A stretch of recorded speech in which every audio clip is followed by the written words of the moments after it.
Bismillahirrahmanirrahim.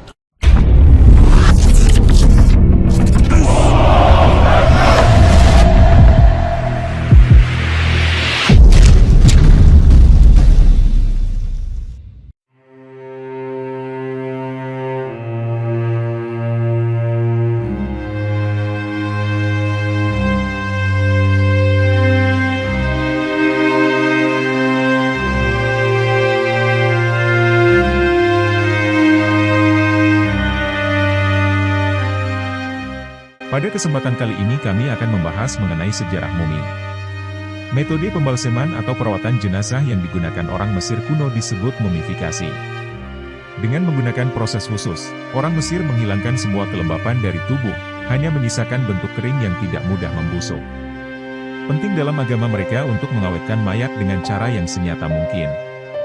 Begitu suksesnya mereka sehingga saat ini kita dapat melihat tubuh mumi seorang Mesir dan memiliki gambaran bagus tentang seperti apa dia saat hidup, 3000 tahun yang lalu. Mumifikasi dipraktikkan sepanjang sebagian besar sejarah awal Mesir. Mumi paling awal dari zaman prasejarah mungkin terjadi secara kebetulan. Secara kebetulan, pasir dan udara kering mengawetkan beberapa jenazah yang terkubur di lubang dangkal yang digali ke dalam pasir. Sekitar tahun 2600 SM, pada masa dinasti keempat dan kelima, orang Mesir mungkin mulai membuat mumi orang mati dengan sengaja. Praktik ini berlanjut dan berkembang selama lebih dari 2000 tahun, hingga periode Romawi. Dalam satu periode tertentu, kualitas mumifikasi bervariasi, tergantung pada harga yang harus dibayar untuk itu. Mumi yang dipersiapkan dan diawetkan dengan paling baik berasal dari dinasti ke-18 hingga dinasti ke-20 Kerajaan Baru dan termasuk mumi Tutankhamen dan Fir'aun terkenal lainnya. Proses umum pada periode inilah yang akan dijelaskan di sini. Proses mumifikasi memakan waktu 70 hari. Pendeta khusus bekerja sebagai pembalsam, merawat dan membungkus jenazah.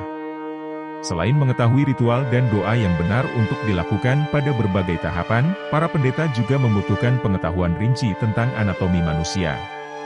Langkah pertama dalam proses ini adalah menghilangkan semua bagian internal yang mungkin cepat rusak. Otak diambil dengan memasukkan secara hati-hati instrumen khusus yang terhubung melalui lubang hidung untuk mengeluarkan potongan jaringan otak. Itu adalah operasi yang rumit, yang dapat dengan mudah merusak wajah.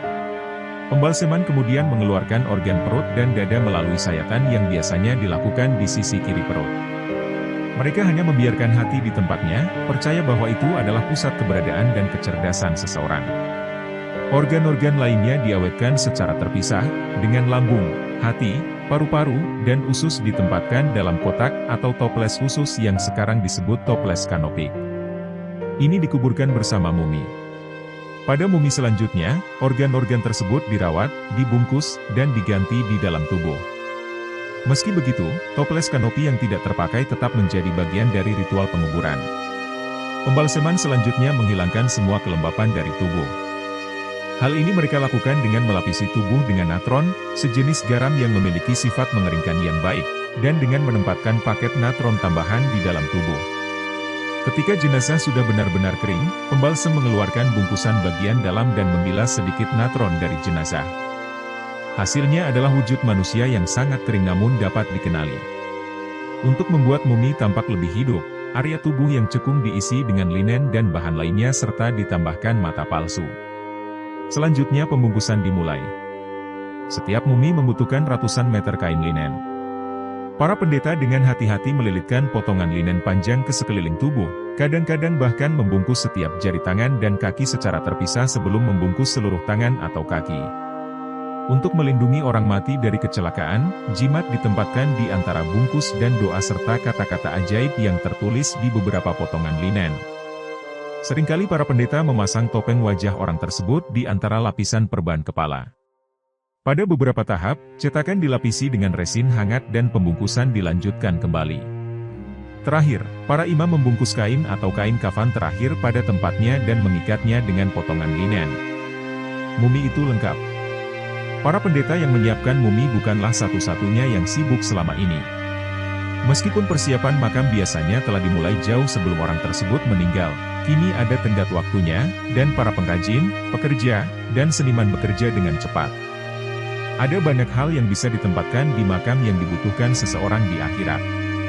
Perabotan dan patung telah disiapkan, lukisan dinding yang menggambarkan pemandangan keagamaan atau keseharian telah disiapkan, dan daftar makanan atau doa selesai. Melalui proses ajaib, model, gambar, dan daftar ini akan menjadi nyata saat dibutuhkan di akhirat. Semuanya sekarang sudah siap untuk pemakaman. Sebagai bagian dari pemakaman, para pendeta melakukan upacara keagamaan khusus di pintu masuk makam. Bagian terpenting dari upacara itu disebut pembukaan mulut. Seorang pendeta menyentuh berbagai bagian mumi dengan alat khusus untuk membuka bagian tubuh tersebut agar dapat dinikmati indera-indera dalam hidup dan dibutuhkan di akhirat. Dengan menyentuhkan alat tersebut ke mulut, orang yang meninggal kini dapat berbicara dan makan. Dia sekarang siap untuk perjalanannya ke alam baka.